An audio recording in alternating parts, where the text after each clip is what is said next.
Punjabi singer Sidhu Moosewala का आज जन्मदिन है। 29 मई को बदमाशों ने उनकी गोलियां मारकर हत्या कर दी थी। आज मूसेवाला जिंदा होते तो 29 साल के होते।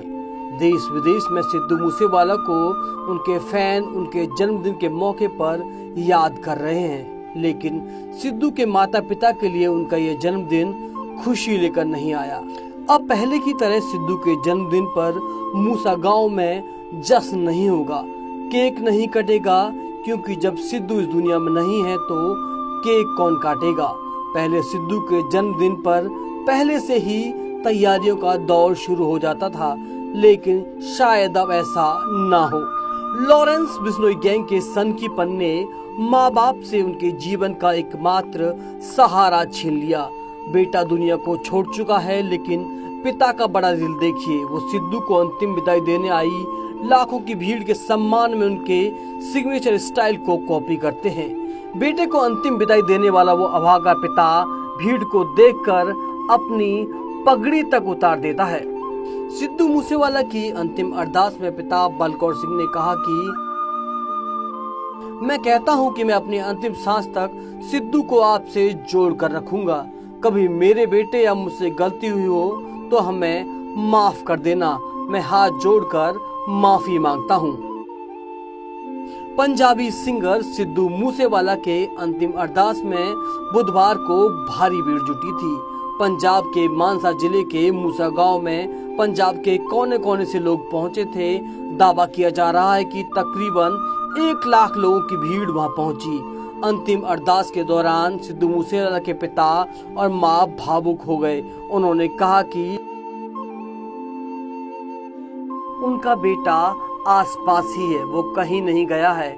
उन्होंने सिद्धू मूसेवाला के बारे में बताया कि वह बचपन से कितनी कठिनाइयों में पला बड़ा है, तो वहां मौजूद हर किसी की आंखें नम हो गई। पिता ने यह भी बताया कि हमेशा मां के हाथ से टीका लगवाकर घर से निकलने वाले सिद्धू हत्या के दिन बिना टीका लगवाए निकले थे। बलकौर सिंह ने आगे कहा कि 29 को ऐसा मनुष्य दिन था कि वह चला गया, लेकिन आप लोगों के प्यार ने मेरा दुख बहुत हद तक कम कर दिया। गुरु का फैसला सिर माथे पर है। सिद्धू एक साधारण नौजवान था, आम पंजाबी लड़के की तरह था। जब नर्सरी में पढ़ता था तो कभी बस से तो कभी स्कूटर से मैं उसे स्कूल छोड़ने जाता था। उसने क्लास 2 से साइकिल से स्कूल जाना शुरू कर दिया था। 12 क्लास तक वह रोज 24 किलोमीटर साइकिल चलाकर जाता था। सिद्धू के बारे में बताते हुए बलकौर ने कहा कि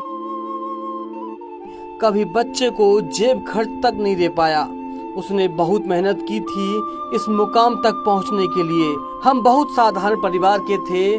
वह अपने गाने लिखकर बेचता और कमाई करके आगे की पढ़ाई की। वह कभी जेब में पर्स तक नहीं रखता था। भावुक होते हुए सिद्धू के पिता ने कहा कि मेरा बच्चा संत था, उसने कभी किसी का नुकसान नहीं किया। मेरे बच्चे के बारे में उल्टा सीधा ना लिखें, सोशल मीडिया पर गलत ना लिखें। पंजाबी सिंगर सिद्धू मूसेवाला को गोली मारने वाले एक शूटर को पुलिस ने गिरफ्तार कर लिया है। पुलिस की ओर से दी गई जानकारी के अनुसार सिद्धू मूसेवाला को गोली मारने वाले 8 शूटरों में से एक की गिरफ्तारी की गई है। उनके परिवार के सदस्यों ने दावा किया है कि भटिंडा निवासी हरकंवल रानू को पुलिस के हवाले कर दिया गया है। इससे पहले दिल्ली पुलिस ने महाराष्ट्र पुलिस के साथ किए एक संयुक्त ऑपरेशन में सिद्धू मूसेवाला की हत्या के मामले में मुख्य शूटर के करीबी सहयोगी सिद्धेश हिरामन कामले उर्फ महाकाल को गिरफ्तार कर लिया था। महाकाल को पुणे से गिरफ्तार किया गया था। वो फिलहाल महाराष्ट्र पुलिस की 14 दिनों की हिरासत में है। इस मामले में अब तक 10 गिरफ्तारी हो चुकी हैं। आपको बता दें कि पंजाब के मानसा जिले में 29 मई को अज्ञात हमलावरों ने मूसेवाला की गोली मारकर हत्या कर दी थी। Bureau report, news 18, UP Uttarakhand.